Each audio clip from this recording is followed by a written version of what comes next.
Welcome to The Real Deal, where it's all about businesses in central Massachusetts and northeastern Connecticut.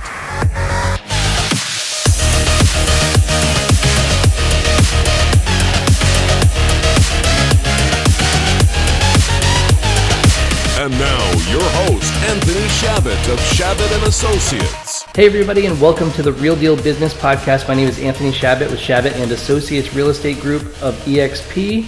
And on today's show, I get the privilege of interviewing Kyle Gregoire. He's the Community and Donor Relations Manager for the Last Green Valley. Welcome. Thanks, Tony. Glad to be here. We see each other a lot through various things, so it's nice to be able to sit down with each other.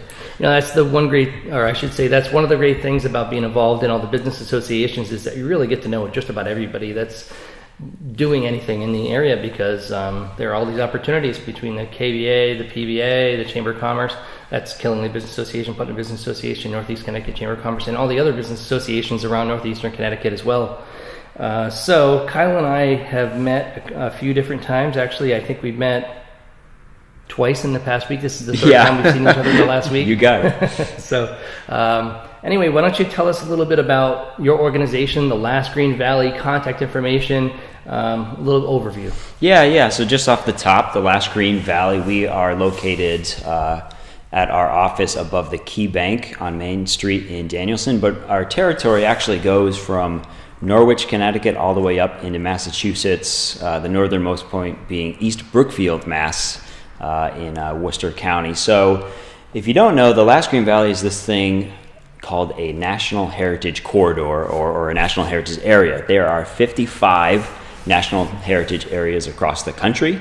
Each one is a little different, but the basic premise is, it's not a national park, but it's this area that's set aside, it's designated by Congress because there's something special there that needs conservation or preservation or protecting into the future. So the Last Green Valley was actually the fourth to be created in the country, I believe in 86 under Reagan, and we were created originally as the Quinebaugee-Chatucket Rivers Valleys National Heritage Corridor. Huge mouthful. We changed our name a few years ago, but essentially, I mentioned Norwich. I used to it was a real mouthful.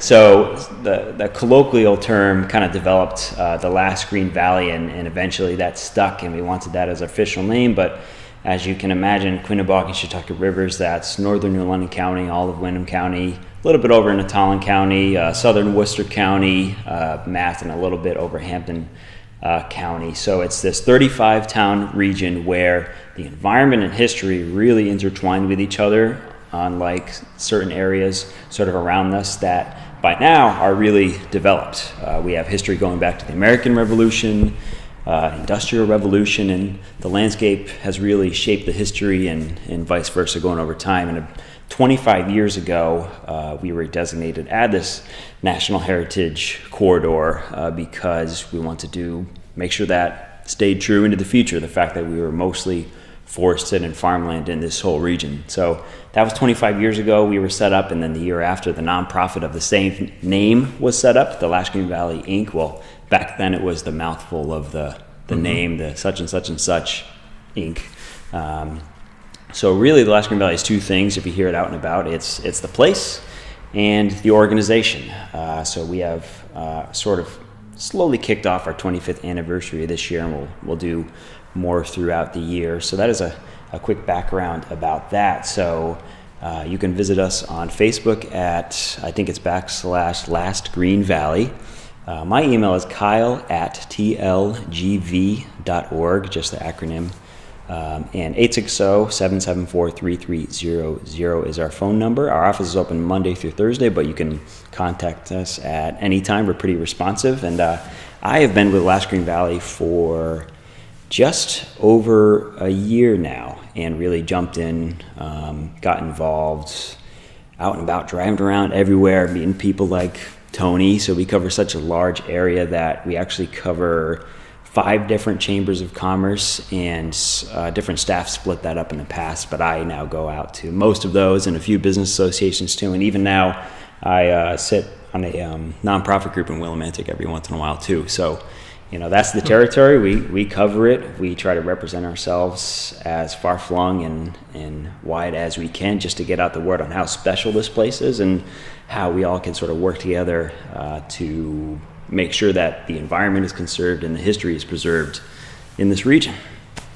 And we do it a lot of ways, but well, you guys are one of the most active organizations in the area, if not the most publicly visible, marketed. I mean, you cannot avoid the last Green Valley if you wanted to. You walk in just about any hallway in Northeast Connecticut or any place where there are brochures available, and you see the rack cards, or you see the actual rack card board. That was created by the last Green Valley. And a lot of our old logos are out there from the Quinnebog and Chautauqua Rivers Valley's National Heritage Corridor. Actually, the Killingly Historical Society has a banner that they hang out front whenever they open. That is our old logo from years and years ago. So we got updated that a little bit, but we're pretty blessed we have a staff of 6 people, but we have a real close-knit, dedicated group of volunteers that we call our rangers. Mm-hmm. And a lot of them are the people that go out and about, drop off the brochures, or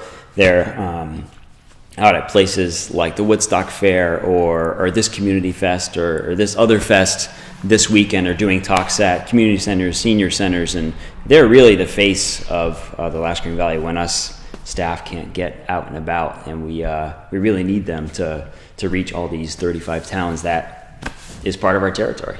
So what is the last Green Valley when it comes to, if I'm just a typical person living in northeastern Connecticut, working at my job, maintaining my house, and then I see a last Green Valley flyer, what does it mean to me as a regular person that's just, looking to get involved or take advantage of some opportunities that you have? Yeah, I would say, so the last Green Valley, if we talk about the organization, we're an organization that tries to connect all these different groups at all these local levels doing their own thing in the environment, history, whatnot, connect them all together. I think I see Audubon, like a lot of different land trusts, historical societies, or even businesses that might not be their focus, but they care about it, they're interested in it. Maybe they have volunteers go out that they're employees, and yes, maybe somebody owns some retail shop, but on the weekend, hey, they love hiking and they want to host something for us. So, some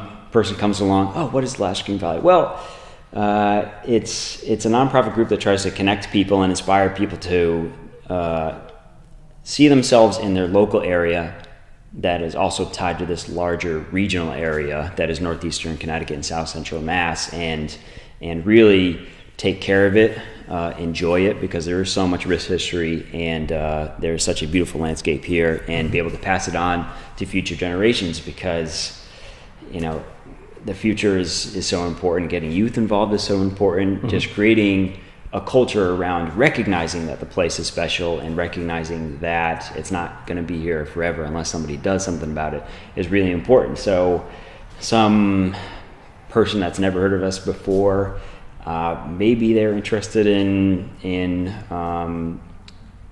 going on a trail near their house, or going on a bike ride near their house, or learning which trails are available in the area to go hiking on, and that kind of thing? What kind of birds? Exactly. Yep. Anything and everything in between. We do host our own walks and paddles and tours and such, but we really work through partners. You mentioned Audubon Society. Mm-hmm. I mentioned Killingly Historical Society. We really exist to lead people ourselves, but also promote all this other great stuff going on. We don't want to sort of take anybody's limelight or do anything that other people are already doing. Mm-hmm. There's so much great stuff going on. We don't need to. We just need to promote all this other great stuff that's going on, and that's everywhere here. And somebody down the street could figure out what's going on right over here at the Historical Society or whatever and whatnot, and maybe that sparks something in them, and it becomes a lifelong passion for them. So you can take advantage of Last Green Valley walks. If you just take one of their brochures, they even have a magazine they just came out with called InTouch with the Last Green Valley. Yep. And Kyle can tell us about that. So let me just summarize a little bit from my perspective. Last Green Valley, it's a great organization in, their focus is northeastern Connecticut, is that right, for the most part? Yeah, Northeast Connecticut and South Central Mass too. South Central So Mass. it's 26 towns in Connecticut. Which is my focus in real estate, Yep. northeast Connecticut, Exactly, Central Mass, so exactly. it's a perfect match. And 9 in Mass. So we don't quite go up to Worcester, but we go most of the area from Norwich up towards Worcester. Yeah, so that's perfect. We are a perfect match for, we can maybe cross promote and help each other market each other, which would be great. But, so my experience, is it Charlene Larkin? I'm not Larkin. Yep, Cutler? Charlene Perkins Cutler was the executive director before, the current one now, and was there for quite some time. Yep. And she was Doug Cutler's wife? Correct. Okay. Correct. Because I'm just going back in history a little bit. Doug Cutler was a town administrator for Putnam, and I know he worked like nonstop for grants and stuff like that. And Charlene also, I'm sure, was involved heavily in grants and preserving the area, the nature, the community. And so there's a lot of history there. 25 years. A lot of history. And now who is the director? So her name is Lois Brunage. She is, I think, probably a decade into being at the Last Green Valley. She started as deputy director and became the executive director after Charlene left, I believe, in 2014. And Charlene actually left to go over to Rhode Island and Massachusetts to head up the Blackstone Valley Heritage Corridor, Which is sort of, right. sort of sister corridor to us, that's where she with a is. much more focus on industrial history of the region between Worcester and Providence, where we're sort of the combination of environment and history from sort of a natural perspective. They really want to promote all the great industrial heritage, also the environment too that shaped that over that way. So Lois has been in the executive director role for 5 years or so now. She has a background in environmental law. Actually, she worked in Massachusetts for a long time, and she really knows how to build bridges. I like the back and forth between Connecticut and Mass. Yeah, exactly. And Rhode Island too, but it seems like because the highway is so easily accessible, the highway is just such a great commute between Worcester and Putnam and Gillingly. And then we have Francesca. Yep. So Fran has been there about 6 more months than I have. She worked at the Norwich Bulletin for a long time, is very savvy in what she does, and is really helping us promote ourselves even wider than we have in the past. No matter what business you're a part of or a group you're a part of, there's always going to be people that don't know about you, don't know who you are, despite trying so hard. It just, it's going to happen.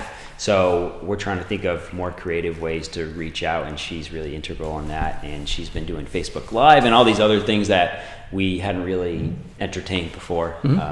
So she is our assistant director, and she has been there, like I said, probably a year and a half now, doing programs and marketing. She puts together our signature programs in coordination with our chief ranger, Bill. Those being, the 2 most prominent ones would be Walktober and also Spring Outdoors. So Walktober is a celebration of all the things that are special here, all the treasures, like all these small museums, all these incredible family-held farms around here. So that is in the fall. That is usually the 3rd weekend of September to the 1st weekend of November. Walks, talks, tours, paddles, bikes. We do host our own, but like I said before, we really rely on partners and all this amazing stuff going on around the region. And we compile a brochure with, I believe it was this past year, 200 or so events, and a lot of them duplicated. So almost 300 events going on around the region on a specific date, time, place, people could show up to and really enjoy what's here. And this coming year will be the 29th year. So it's really going to be special when our organization is 25 this year, and then in 2020, October is going to be 30. So it's just going to be anniversary after anniversary for us. And that's where most people know us from. I can't tell you how many times I've gone out and people go, "Oh, you're the walk people, right?" I'm like, yes, and more. So that's really a phenomenal program, and that is really the primary way for people to get out and about and enjoy everything that's here. I like to think I'm a mountain biker, even though I haven't gone in about a year. Yeah. But I'm really planning on making an effort to get back out there again. And so I know I work with Stacy Jimenez, the president of New England Mountain Bike Association. She's done a lot for that. And I don't know if you guys have ever worked with Stacy before, but I think that would be a good connection for the both of you. Yeah, they are actually partners of ours. Okay. So we have about 200 or so partners, ranging from businesses to nonprofits of all different shapes, sizes, forms, functions, and Quiet Corner NEMBA is one.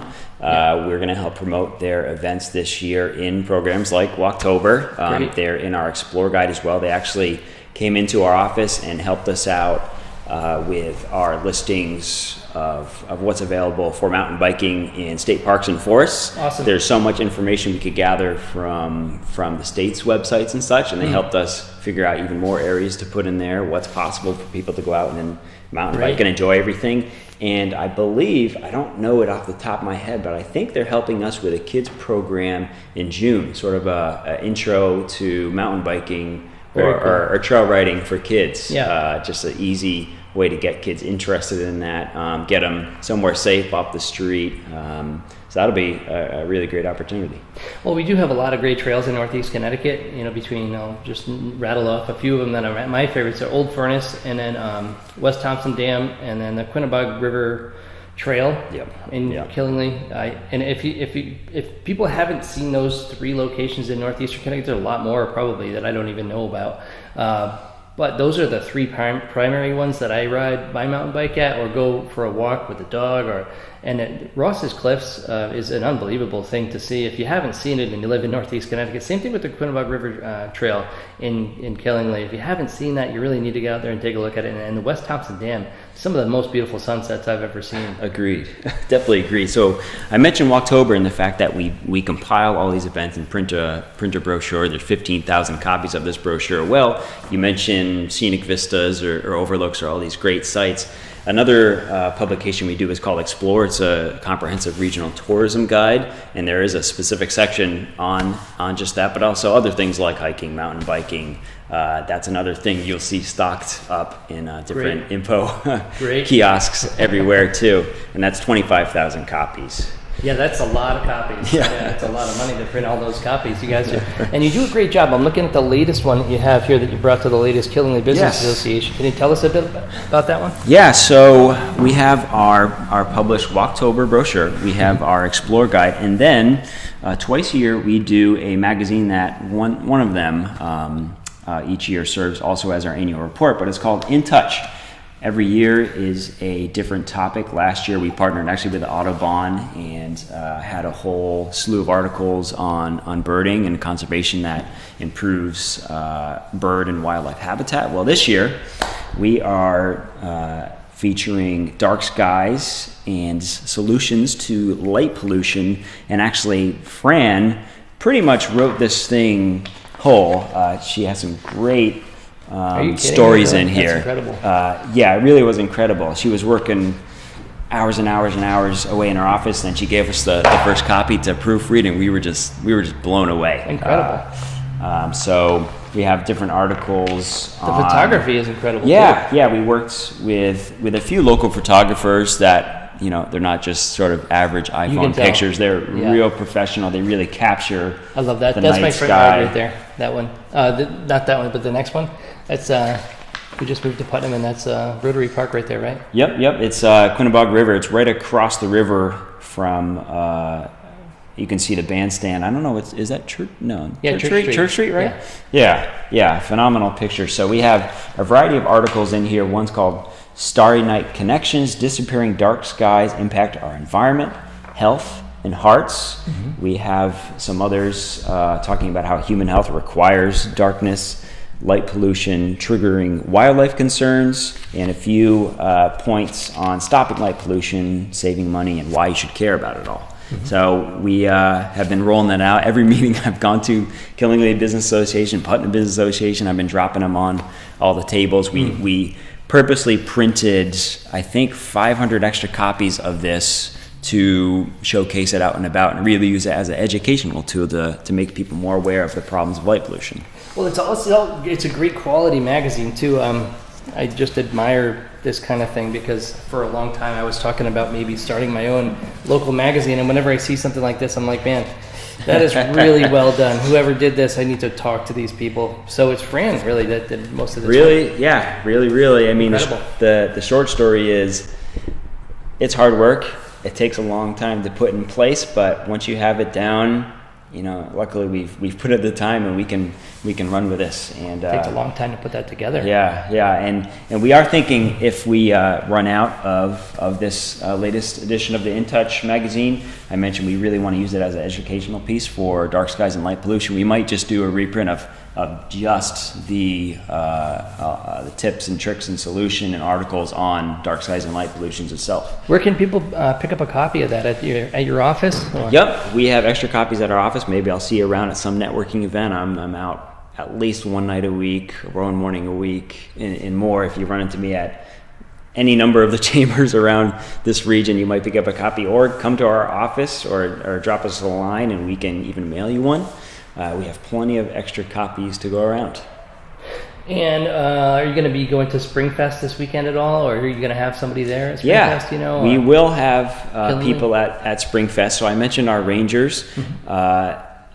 We have probably a group of 20 or so, I could be wrong, 20 or so very dedicated rangers that go around everywhere. They hit about 50 events a year plus. So they go to Springfest, they go to Woodstock Fair, Brooklyn Fair. So we will have people at Springfest this weekend. You can catch us at our table. We'll be giving out Explore guides. We'll probably have some extra copies of this InTouch magazine on dark skies and light pollution, as well as bookmarks for the kids. We have a paddle guide too for the Willimantic, Shetucket, and Quinnebog rivers that is very detailed. Tells you where to get in, where to get out. I went kayaking. It's kind of sad to say. I bought a kayak a few years ago, and I think I only actually went kayaking once in it, and I ended up selling it because you have to have a truck. You and a lot of other people, I'm sure. Some sort of a rack. You got to have a nice rack on the car or something to transport it around. But so we put in the kayaks in it's Swansea Park. Actually, it's in Putnam off Kennedy Drive, and then we took that all the way down to Cotton Bridge Road over there, and I noticed the signage, and I think it's Last Green Valley signage, right? And it has the eagle and the heron and all that, and it talks about all that. Yep. So that's another thing, kayaking. Yeah. Paddling. Water trails. Paddling. We have we have 3 national recreation water trails in this region. I mentioned the Quinnebog, Shetucket, and Willimantic rivers. Those are national federal designations. So in 2009, we had this whole program called Source to Sea, where we set people out at the headwaters of each of these rivers, and they paddled all the way down, eventually going to Long Island Sound, where the Thames ends, because of course those rivers all flow into the Thames River in Norwich. And we made that paddle guide, assessed again where people could go in, where they should get out, and we worked on putting a informational kiosk at every public boat launch along the way. So you'll probably see them out and about. They're green and blue. You mentioned Charlene, our former executive director, and her husband Doug. Right by the Y in Putnam, there's a little parking lot off of Kennedy Drive, and it's the Douglas Cutler Memorial launch there, with a little kiosk there too. Yeah. And I see them all along I don't know if these are yours either, but there's some that show you the different kinds of fish and the different types of wildlife that are in the area. Sometimes you see those. I don't know if that was done by you guys. Yeah, I'm not sure, but I do know a few have information like that. Yeah. So if people want to get more involved, they can go to your Facebook page. How else can people get in touch with you? Yeah, so Facebook page, or if you go on our website, we actually have this whole section on join. So joining means it could mean just getting on our email news list. It could mean becoming a member or donating, or it could mean becoming a volunteer. We have forms for each of those things. There is a volunteer form if you want to get involved. We do water quality monitoring. So we send people out. They're almost like citizen scientists. They go out with this equipment, measure all sorts of different things, and if they find issues, they report it to who needs to know about it. We have our rangers that go out and about to all these different events. If you want to become a ranger, you can do that.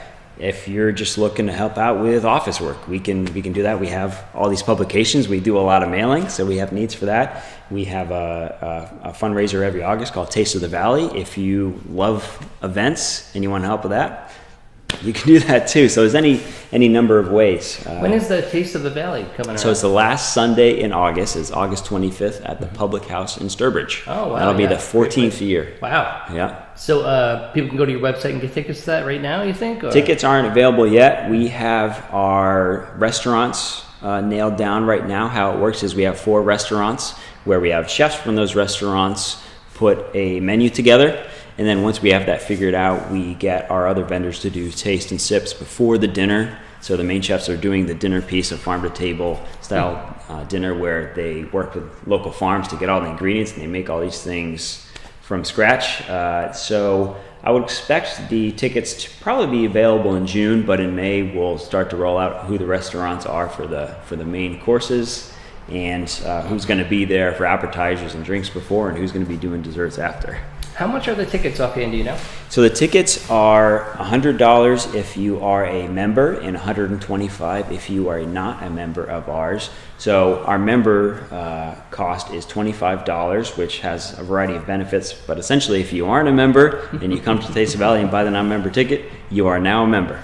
That's pretty cool. Yeah. All right, which actually that reminds me, and this is going to go out too late, but the Harmonies and Hops Beer Festival is actually Saturday after Springfest. Mm-hmm. I'm going to see if I can get this one posted maybe tonight and just do a quick promotion for that too, because Springfest is a big deal in Killingly. It is. I grew up with Springtime Festival, and then it was gone for a while, and then a group of people, Christina Vogt and Randy Duquette mm-hmm. and Wendy from Heirloom and Randy's wife, Heather, I think, am I right? A bunch of people put this event together, and then they get a bunch of volunteers, and then there's a parade, there's all kinds of events in Davis Park and Killingly, and then there's a Jeep rally, there's a race. There's so many things going on that I don't even know. I couldn't even give a good representation, but I'll do my best anyway.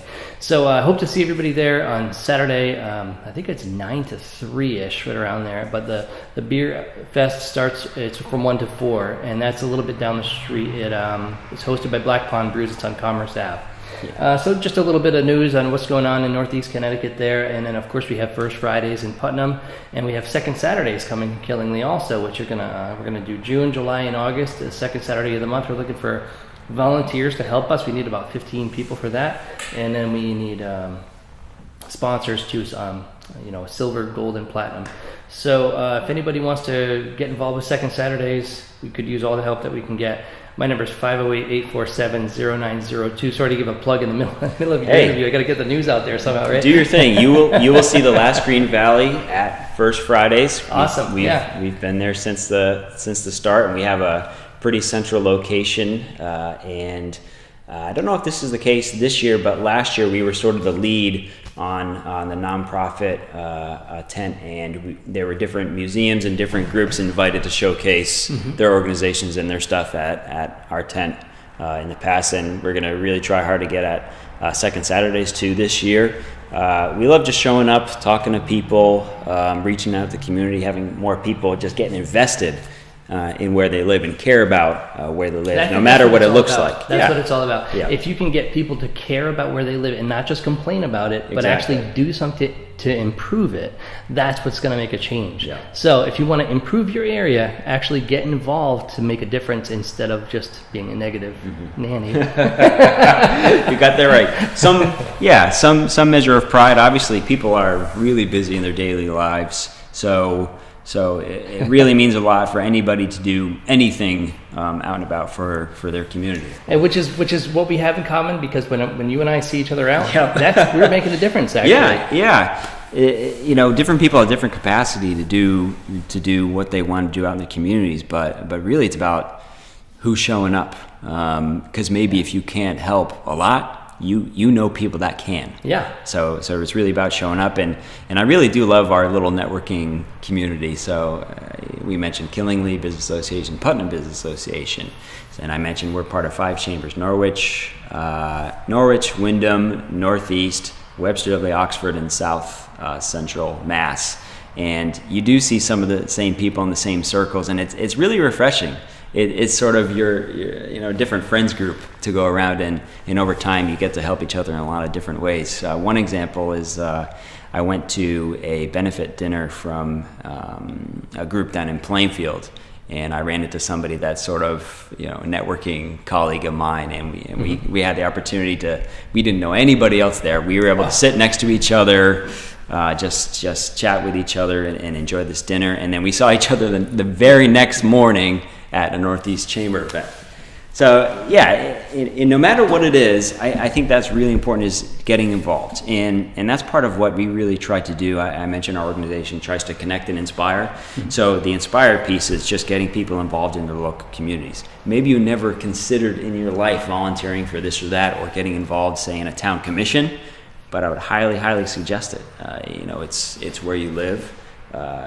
It really matters to take care of where you live for the present and the future as well. Makes a difference. Yeah. It makes a huge difference when you get involved and you start having a little bit of say, where you can, you don't want to be too controlling about things, but if you can make your voice heard, and if you can become a part, actually I'm thinking I sound like a WINY radio a talk show in the morning, but make your voice heard and become a part of the solution, not a part of the problem. And that's what they say on the talk show, and it's actually 100% true. Yeah, and I think, I know this is true for myself. You'd be surprised how much you learn by interacting with all these different circles of people, and how it can benefit your life. You start seeing similar patterns where truths reveal themselves, and then you get to know a lot of people too, and you build friendships. Exactly. And then next thing you know, it's like you can't go anywhere without knowing somebody. So it used to be the case where you'd go to a meeting and you wouldn't know anybody, but now it's impossible. If you're a part of these organizations, everywhere you go, you're going to see people that you know, and you can have friends everywhere you go. It's great. That was the case in the beginning, and that was just yesterday, Putnam Business Association, right?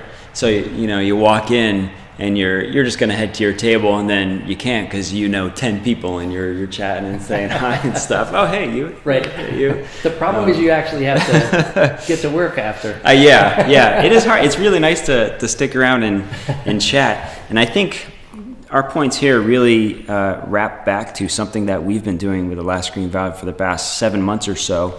So I mentioned Last Green Valley is 25 years old, and every 10 years or so, we've gone around into the community, held conversations on what people value, what they find important, what needs to change for the present and future. So I've been the main person to go out and about. I've talked to maybe 20 different groups, anywhere from Norwich up to East Brookfield, and it's been really refreshing learning from all these people. You are the face that I see when I go out. I met Fran at the grant writing class at Quinnipiac Valley. So I didn't know who she was, and then I started talking to her. She said she's from the Last Green Valley, and I was like, I know Kyle from the Killingley Business Association, Putnam Business Association. So and then we start talking, and she was supposed to be here today, couldn't make it. We'll get her next time. We'll circle back around in 6 months or 3 months or whatever it is. But I think everybody should take a few minutes and stop by the Last Green Valley and pick up this latest magazine that they have. It would look great on your coffee table, and it's a great conversation piece, and it they did a great job representing Northeast Connecticut and southern Massachusetts, right? South Central Mass. Yeah. The photography is incredible in there, and a lot of the articles I think you'll find very interesting. So thank you so much, Kyle Gregoire. And what's the title again? Community and Donor Relations Manager. Okay, of the Last Green Valley. Thank you so much for being on the show. And we will see each other, I'm sure, definitely very soon. Definitely, Tony. So thank you so much again for having me on. And as we say at the Last Green Valley, care for it, enjoy it, and pass it on. So care for your communities, enjoy the rich history and natural beauty of where we live, and pass it on to your friends, family, and future generations. Well said. Thank you so much, Kyle.